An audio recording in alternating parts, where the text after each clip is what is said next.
मैं जिंदगी का साथ निभाता चला गया। आजकाल लोक इंस्टाग्रामवर ट्रेंड बनवतात, पण एक काळ असा होता जेव्हा हा माणूस स्वतःच ट्रेंड होता.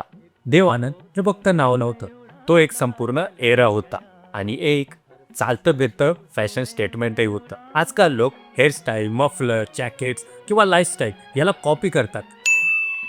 तो पफ हेअरस्टाईल, गळ्यामध्ये मफलर, खांद्यावर कॅज्युअली टाकलेला स्वेटर आणि ती वेगळीच आत. त्या काळात मुलं फक्त त्यांचे फॅन नव्हते, तर ते त्यांना कॉपी करत होते.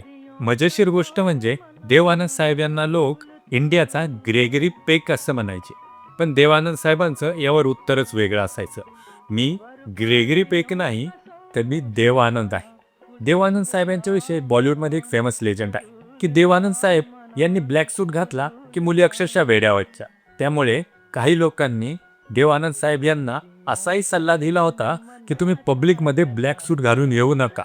देवानंद हे फक्त स्टाईल स्टेटमेंट नव्हते, तर त्यांनी सिनेमा पण बदलला. हरे रामा हरे कृष्णा या चित्रपटातून नवीन जनरेशन दाखवली. त्यामुळेच देवानंद साहेब हे फक्त ऍक्टर नव्हते किंवा त्यांच्या लुक्समुळे ते आयकॉनिक नव्हते, तर त्यांच्या बोलण्याची रॅपिड फायर स्टाईल, त्यांच्या चेहऱ्यावरचा कॉन्फिडन्स आणि त्यांच्या आयुष्याकडे बघण्याची पॉझिटिव्ह नजर, यामुळेच ते त्या काळाचे व्हायरल फेनॉमेना होते.